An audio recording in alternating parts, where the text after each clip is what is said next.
I'm Charlie McGrath, your host. It is the 17th day of July, Tuesday. We are joined by Eric Lovely, of course, who has service for the moment, which is great. And Doug Newbarry, he's an impromptu guest because we had Don Harold scheduled, and I don't know what happened. So we're just going to run with what we got. However, here's the deal.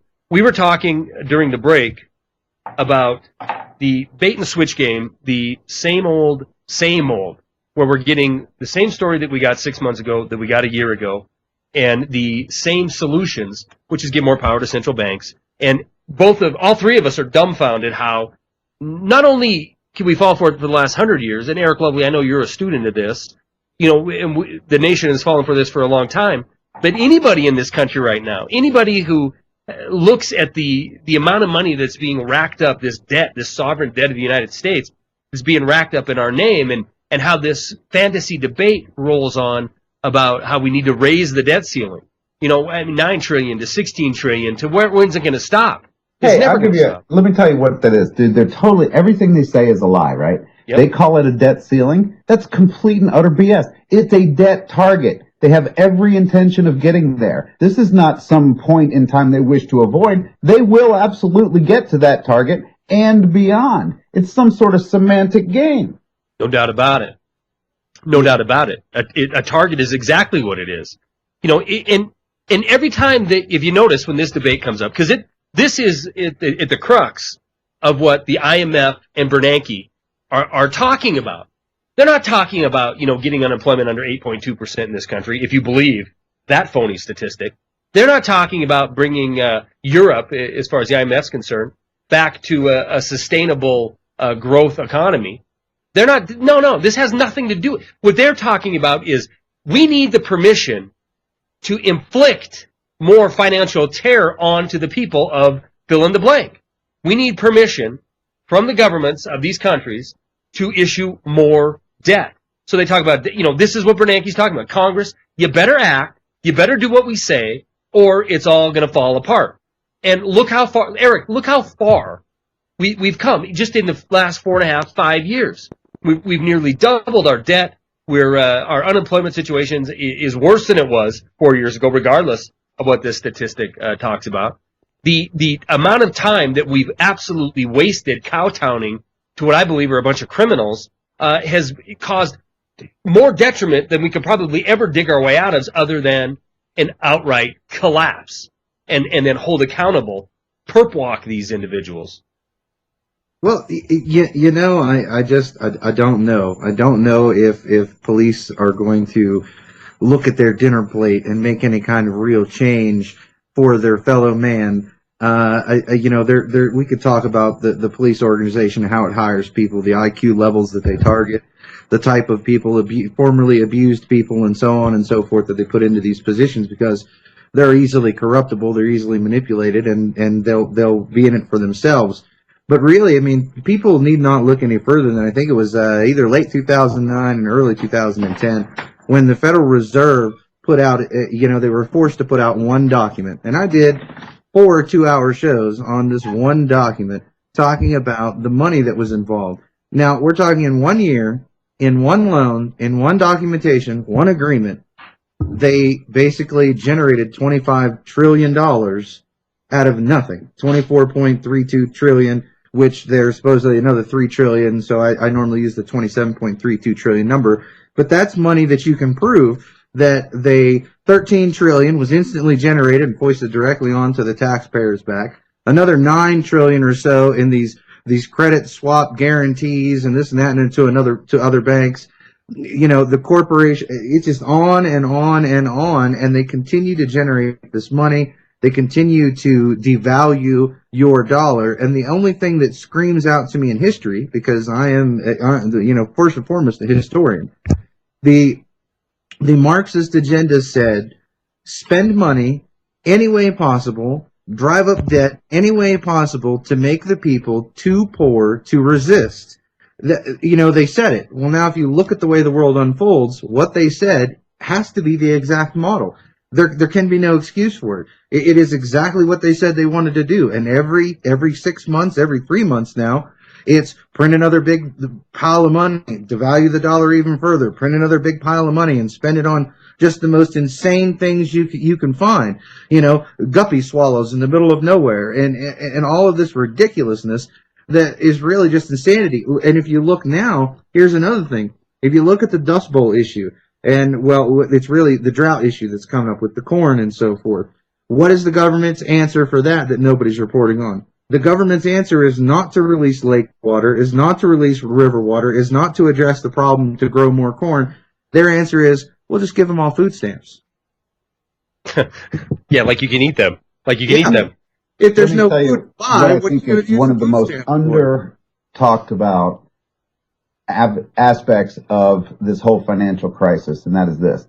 Yes, the banking industry, from the word go, with our debt-based fiat fractional reserve monetary system, is nothing short of fraud on every level, right?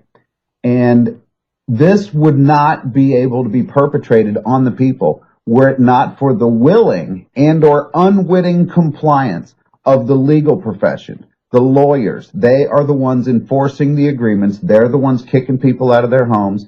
They become the judges. They become the politicians. And they are the ones letting the banks get away with this. Well, and so, if anybody, should be in a position to do something about it, you're going to tell me there's lawyers out there who can't prove that when somebody went in and got a home loan that there was a total fraudulent conveyance taking place here. There is. Because the bank was creating new money and there never was a loan. It's complete crap. Yeah, let me address that a little bit, Eric, and then I know you wanted to say something to that, but we have Matthew Widener on the program about once a month, and he's an attorney in Florida, actually, Doug, who has been an advocate for people who have been fraudulently foreclosed on for the last several years.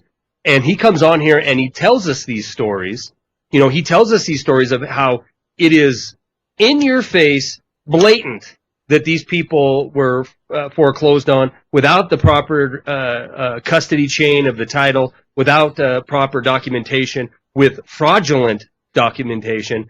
And it's irrelevant because you have these massively overloaded too big to fail financial institutions, overloaded with your money and overloaded with legal counsel that just dominate and swamp and swarm this system to where a lot of this evidence can't even be brought forth.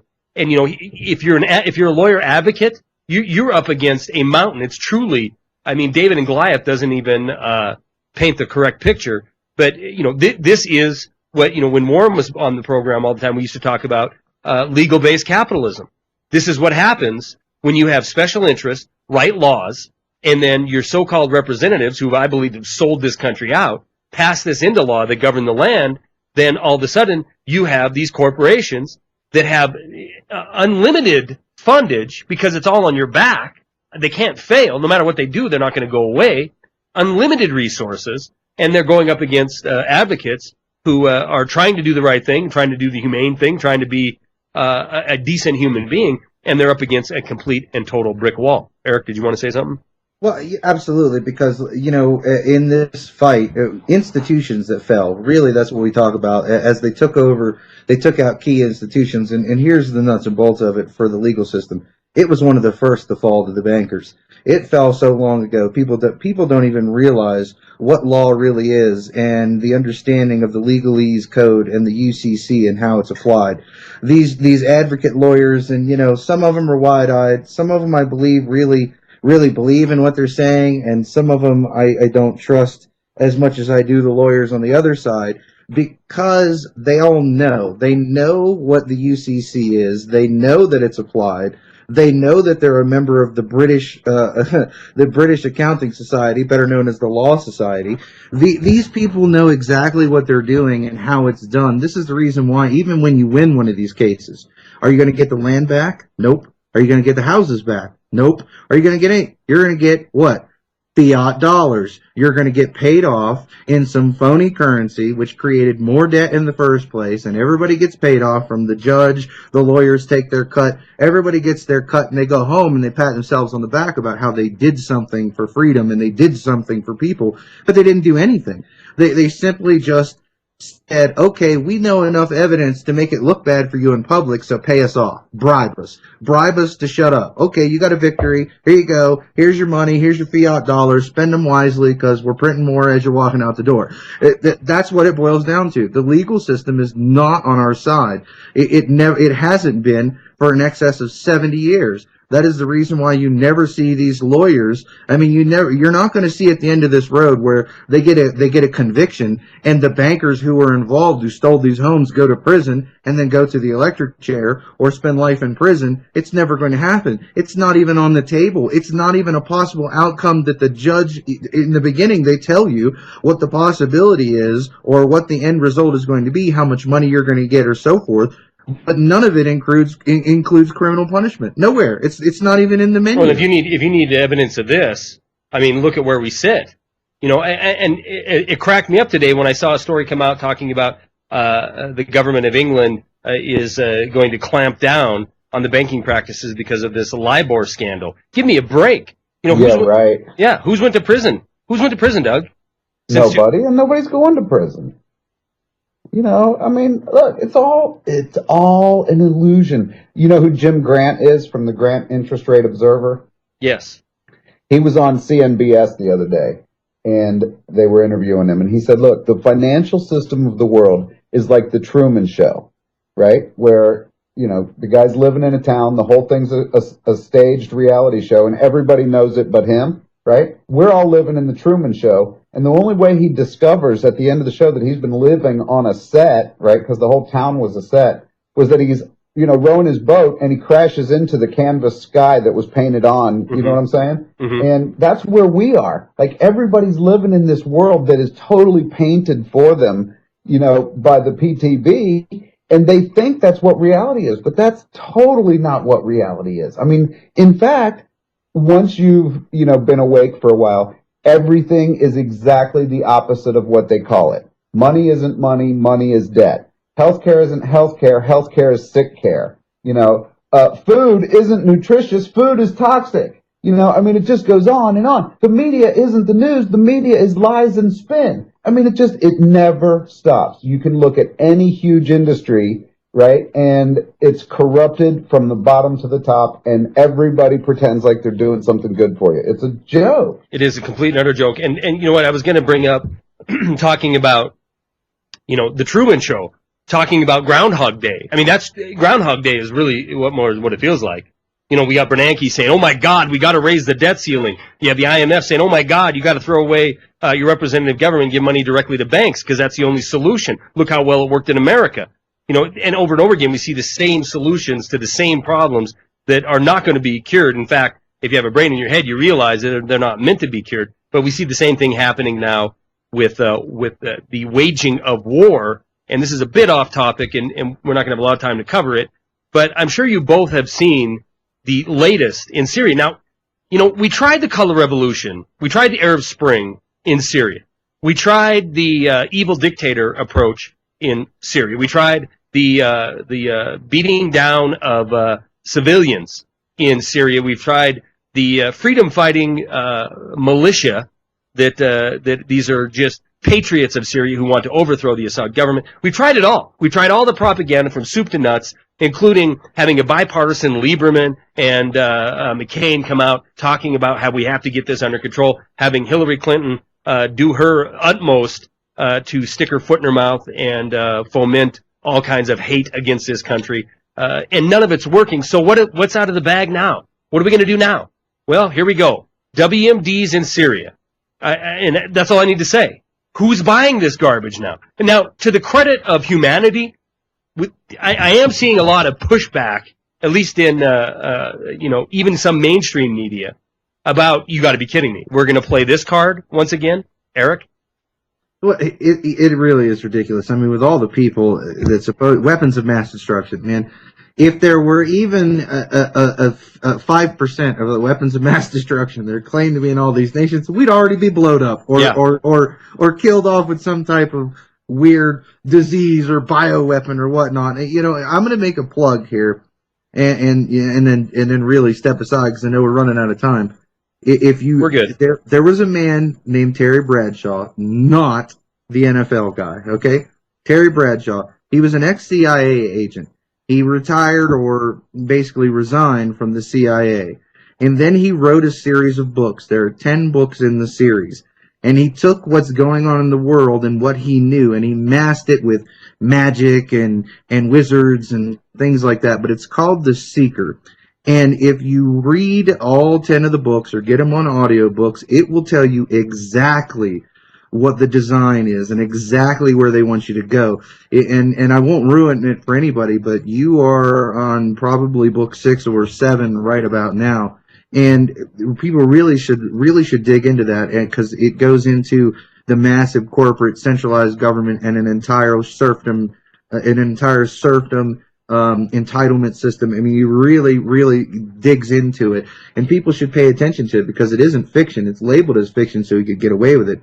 But that's where you are. You're continuing to push the agenda to get the world to go backwards in time to a feudalistic system where instead of them now calling them kings and lords, they're going to be bankers. That's going to be their new names instead of king. And that's really where it boils down. No doubt about it. And Doug, we're seeing this nonstop beating of the drums of war, right? Trying to lead us into yet another conflict. The real reason is to gain control, to destabilize that region of the world so we can maintain dominance over the resources of that region. But at the same exact time, the build out of the police state is, this money that we don't have, that Eric and all of us have been talking about all night, is being spent like it's literally water. We're dumping it on to this nation, but not to create jobs, not to create infrastructure, not to create a sustainable future for the nation. We're doing it to build out a police state. Tell us a story you told us during the break about your little tiny town in Florida. Oh, it's classic. We got a little tiny town here where, full of retirees, and we could basically roll the streets up at like 9 o'clock at night. And all of a sudden one day I'm cruising down the main drag, and there's no less than, get this, 9 cameras at every intersection. And of course the big article on the cover of the paper about how the new cameras are used to monitor traffic. And I'm like, traffic? I mean, we don't even have a rush hour around here, I mean, I can understand putting a couple of cameras out there in the event of a hurricane and there's a big evacuation and they want to see if the roads are moving. Okay, then you got some traffic cameras. But 9 at every intersection, just one after another, right through the heart of town. It's unbelievable. And of course, it's all, on the heels of some federal grant, so it doesn't cost the local community anything, and they think it's really cool to have, neat new toy or whatever. But, now they're under the thumb of the feds. Yeah, and I was, I told you that the $50 million grant, I was starting to talk about when we came back from break. $50 million grant for Tampa and Charlotte, right? That's where the Democratic convention is going to be. These towns get these $50 million Homeland Security grants. The article that I referenced in a video, one of the city council women said, well, maybe we should use some of this money in order to help our homeless problem here in Tampa. I believe she was one of the Tampa city council members. And, of course, she was immediately slapped down as saying, what, we have to be responsible with this money and we have to use it for what's appropriate, which is this build out of security. And in the case of Tampa, they're ending up, they already have one tank. They already have one armored personnel carrier. I don't believe they're tracked. I think they're wheeled vehicles. But they're going to have another one now with 1.5 plate armor in case, they have to worry about some kind of attack, I guess, from Al-Qaeda, bringing 50 cals down. They don't want to be able to penetrate the tank, so they need to get an upgrade to have this battle vehicle ready to go. And this is going on at the exact same time we have Bernanke telling government, do the right thing or you're screwed. We're already screwed, Eric Lovely. Well, yeah, I mean, that is for sure, but you can see this going on everywhere. Look at the problems right now. Look at the Olympic Games, okay? You have the English banks are forced to take out a loan to pay the salaries for 500 FBI agents to be brought on board and brought over there. I mean, did you ever think that you would see Raptor missiles? And if anybody doesn't know what they are, they're basically like kind of like a Patriot missile. It's a SAM, it's a surface-to-air missile, and they're just a smaller rig. But you have Raptor missiles now being deployed to the Olympic Games. I mean, did anyone ever think that that would be where we are? And this is really what we're talking about here. You know, it's the militarization of the local police forces. Without a doubt. I want to apologize right now to Ken in Arizona, who held that time, and I just now saw the message. Ken, I'm very sorry that we didn't get your call on. Thanks for calling in, and please call in again. I know we are because you called in before, and I didn't mean to shut you down there. So, all right, guys. Eric Lovely, thank you very much. Doug Newbarry, thank you very much. Sherry Edwards is sending me a message saying we're going to blow the lid off of a bunch of stuff on the next hour. So I'm excited to hear what her analysis is of these clips that I sent. So stay tuned. We're going to take our long break, 10 minutes, 10 and a half minutes. The second hour tonight, Sherry Edwards is coming on. I apologize for my voice. It's a little bit hoarse. So let me start off by saying that. Sherry Edwards is joining us for the second hour, and I'm very, very interested to see what she has to say about these clips that I sent her. I sent her 3 different clips. One of them is Hillary Clinton talking about what's going on in Egypt. Another one has to do with Mitt Romney's true feeling on the Federal Reserve. And the last is this sensation, Drake, that is everywhere, right? Every time I open my email, I have 1 or 2 people sending me messages saying, get Drake on. You should get Drake on the program. The White Knights, or whatever they're calling themselves, or these mass arrests. It's all about this secret organization is behind the scenes, and they're ready to jump in and take over. I sent Sherry a 15-minute clip. Are you laughing, Eric? Yes, I'm sorry. That's all right, man. You know what? I'm trying to be objective, and I'm trying not to, go out on a limb and say that I think it's all bubkiss or you'd have to be crazy to follow this nonsense. But that is my gut reaction to this. Now, we've reached out, through Karen Tostado, who knows people who knows people. She's reached out to try to get him on the program. He's welcome to come on here and lay it out if he wants to. But I want to have Sherry analyze this 15-minute clip, and she did, or is working on it right now. And we're going to bring that in the second hour. Eric, you're more than welcome to hang out with that if you want as well. But I'm skeptical. I'm really skeptical of it. Eric, if you don't mind, I'm going to get right into the stories I was going to cover with Dawn, because you'll be able to comment on these as well. I put out a video last night saying, has the Depression been announced, or something to that nature? And I talked about the IMF coming out and saying that, they like the actions of what occurred inside of Europe in June, just a month ago. And with this European Stability Mechanism going to change its function. Eric, take over for me for a sec, will you? Eric Lovely? Are you on mute, buddy? Or did I just lose you? Okay, well, we dropped Eric, so I'm going to try to get him back on. Sorry, guys, I'm having an issue going on outside of the studio here, and I was going to go see what was going on. I don't know if I've got TSA kicking in my door or the blue shirts or the brown shirts coming in, but I'm a little bit concerned. All right, so anyway, we have the IMF coming out yesterday talking about they really like the notion of the European Stability Mechanism going from a fund that is going to bail out countries to a fund that is going to go directly to banks.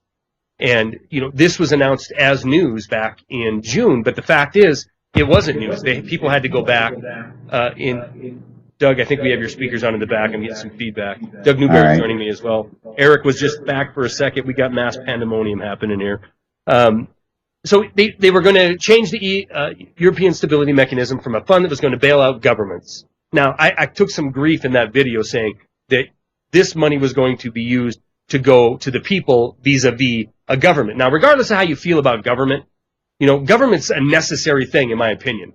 I know we've had folks on that have talked about, pure anarchy is the route to go. No government. I don't believe that. I believe we need a government. and I believe a government has a function. Now, when the European Stability Mechanism was set up, it was sold as this fund was going to be used to help governments. Now, I'm not in favor of the representative democracy that we have set up in this country or inside of Europe. I'm not a fan of that whatsoever. However, it gave the appearance that this money was going to be used to help the people. Now, Lagarde came out from the IMF and said she liked their change they made in June, where they were going to, take this money and go directly into the bank so they wouldn't fail. And I put out in that video last night that, look, they're announcing this engineered depression because they want to go ahead and force politicians to act in favor of the banks. That's, in my opinion, that's exactly why Lagarde came out and made these statements. That's exactly why we've seen the mainstream talk about that we're heading off the financial cliff. Now, it was today, not even 24 hours later after Lagarde made the statement, that we had what? We had Ben Bernanke. Now, this is the same Ben Bernanke who came out and said, that he was going to get unemployment under control. We were going to fall below 8%, and we needed to take all these extraordinary measures to save the economy of the United States. And since 2008, he has been given basically carte blanche to do whatever he deems necessary, including quantitative easing 1, quantitative easing 2, these guarantees to his friends on Wall Street that their institutions will be able to borrow money at next to nothing, the zero interest policy that has been in place since that time. Again, suspending free market capitalism, or what was left of it, in order to save it. Now we're sitting here in July of 2012, and Bernanke's before Congress after literally untold. We don't know how many trillions of dollars. We can guess. There's a lot of speculation that it's in, conservatively 16 trillion. There's some that thinks it's far, far greater than that. I'm hearing some numbers that are over, $100 trillion that have been spent, borrowed, pledged, or guaranteed to save, allegedly, this economy. But he's before Congress today talking what? Recession likely if Congress doesn't act.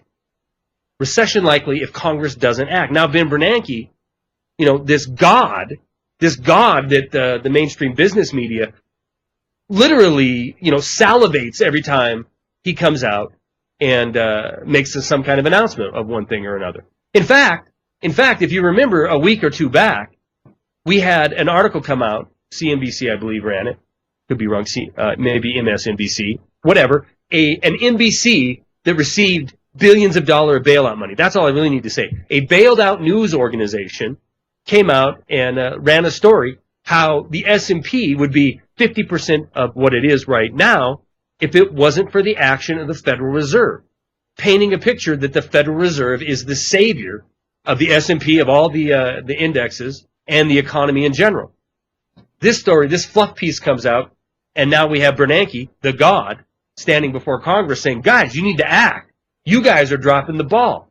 535 members, you guys are dropping the ball. And if you don't act, well, guess what? We're going to go into recession, or worse. Now, I'm going to get into this with Doug and Eric a little bit deeper in a minute. But the other headline that counters this, that sets the stage for the blame game, that sets the stage for us running around blaming each other and being confused and dazed, is Schumer. Schumer comes out today and says, listen, Fed, don't wait for Congress, help the economy. So here we have the god, Ben Bernanke, who opens his mouth, and because he comes out and speaks, we're 50%, or we're doubled the strength of our economy. Would be 50% less if it wasn't for him, saying Congress better act. And now we have Congress saying, well, come on, Fed, please come to the rescue and save us. This isn't representative government. 535 members of Congress together begging the Federal Reserve to save the economy. That isn't representative government. What you have is a financial dictator. This is, of course, my opinion, a financial dictator heading the Federal Reserve that can set policy in this country. Not influence, not sway it, not suggest, not coerce, not nudge. No, these are far, this underscores, this is underestimating the power of the Federal Reserve. They literally have the power to set policy in this country. Now, mark my words, and let me bring the guys into the conversation now, because I want to talk about these two headlines. Eric Lovely, I'm glad your computer is up and running, kinda. Is it fixed? No, man, they got all kinds of issues and problems, but you know, there are a lot of headlines, and really, people want to say their opinion. I say the proof's in the pudding. Whether people want to, you know, try to take me to court or whatever, blah blah blah. The man is a dictator, really. When you look at what he does, because his nudge doesn't just bump you around; it knocks you clean out of the building and into the gutter. I mean, this guy is really a dictator, economic titan. And, you know, like E.F. Hutton speaks, this kind of issue. Right. And he's not deserving of the power. Keynesianism, if you look at articles and things and you look at charts from 1930s, everybody talks about, like, there was an article that says the four horsemen of a failing economy. Well, really, they need to rename that article because it's the four horsemen of the inevitable failing Keynesianism. That's really what is at the root there. Keynesianism just doesn't work. And the king of Keynesianism right now, the guy who's on the throne, is Ben Bernanke. And there's no way to dispute this. Everybody sits around, you know, wadded up money in their hand, and they're just frosting at the mouth, waiting for this guy to say two words one direction or two words another direction, and that will move the entire investment side of the world, one direction or the other, into where to put their money. So really, this is not free market. It's not anywhere close. They continue to blame capitalism, and it's nothing but an excess, repeated inflow of Keynesianism. I agree. Now let me bring on our other guest. We have Doug Newbarry joining us again tonight. Literally, this is how last minute Doug is. You guys heard me typing when I asked Doug if he wanted to join me, and I apologize. I don't know if Don had something come up or whatever, but these things happen, so that's fine. We'll get Don on another time. Doug Newbarry, you heard me, read these two headlines, and I want to get a little deeper into this. I mean, I have to agree with Eric. This isn't a matter of they can simply nudge legislation. They write the legislation. Your thoughts on this? No question about it. The federal government has been wholly hijacked, and I don't mean wholly as in the Bible sense. I mean wholly as in its entirety. I mean, you've got the healthcare, companies writing the healthcare bill. You've got the banking, people writing the financial regulations. I mean, it's unbelievable. And that's just where we are. It's a financial dictatorship. You're exactly right. And it was always designed to be one. I mean, they tried it with the first central bank of the United States. They tried it with the second central bank of the United States. And they finally nailed us down as their debt slaves with the Federal Reserve System, fractional reserve banking, the whole shebang. And so here we are today, 100 years later, and living under the thumb of one Ben Bernanke, who nobody voted for, I will remind you. And, and the most laughable part of the whole thing is that Barack Obama and Mitt Romney think that Bernanke is doing a good job. Absolutely. And you know what, later on when Sherry's on here, I sent her that clip, Sherry Edwards, of how Mitt Romney had described the purpose of the Federal Reserve and the job that Ben Bernanke is doing. This is, of course, this is before, Rand Paul made this glowing endorsement of Mitt Romney and Mitt coming out saying, yeah, that we should, take a look at the actions. Bull crap. There's no, regardless of, if Obama stays in there or if Romney gets in here, there is absolutely no intention whatsoever, not one iota of chance of the Federal Reserve having a real audit or any scrutiny by the mainstream politicians to look at the activities of the Federal Reserve. It's beyond belief that, here, I'm looking at other stories, the Bank of England. We have the Bank of England, and the collusion between the central bank of England and this LIBOR scandal. We have, never-ending collusion between the Federal Reserve, the Bank of England, all these other central banks, through the International Monetary Fund. And isn't it amazing to both of you how, 6 months ago, a year ago, the IMF had all the answers, man. We're going to do it all. We're going to fix it all. Everything's going to be fine. The European Central Bank had all the answers. We're going to do this, that, and the other thing. We're going to back these, and everything's going to be fine. Our Federal Reserve had all the answers. Starting back in 2008, give us all this power, give us a blank check, and we're going to make sure everything's going to be fine. We're not going to go above 8% unemployment, and we're going to turn the corner, green shoots galore. And all of these central banks came out and said, and the people that own the central banks came out and said, it's going to be fine if you just ... fill in the blank.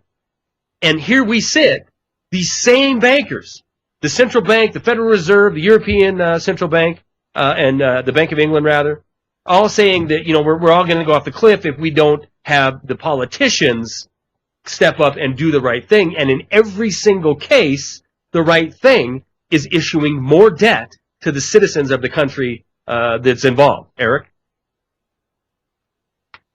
Well, it is really, it's the same old song and dance. They continue to do it.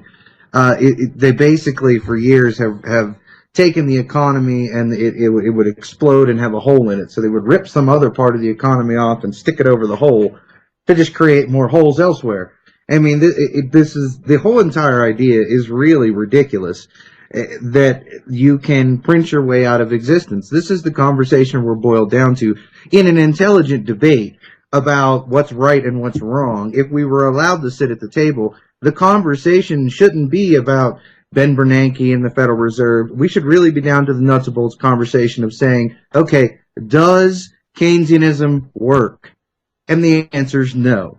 And more Keynesianism, you've heard different types of pundits, people talk about it, economists, hey, that guy's an alcoholic. Well, hey, give him a couple more fifths and that'll make it okay. It doesn't work. And like Doug said, it is contrived. It was the process of taking away your individual sovereignty, the process of taking away your livelihood and your possibility of digging us out of this hole is based on a system that always fosters debt. I mean, there is no way, shape, or form, is something I always talk about. If you loan $100 into existence, and to pay that $100 back, it's going to cost you $120, but you never print that extra 20, you can never win. And this is the continual basis that they continue to perpetuate this upon. We're going to continue to loan money into existence and expect the interest that is never created to ever be paid back. People have to lose. It's a perfect scam. It is. It was absolutely designed as the perfect scam because here's the thing. Without creating new loans in 2013 to pay off the interest from the loans you created in 2012, you want to know what the difference between a plantation slave and a debt slave is? The difference is direct contact with the slave master.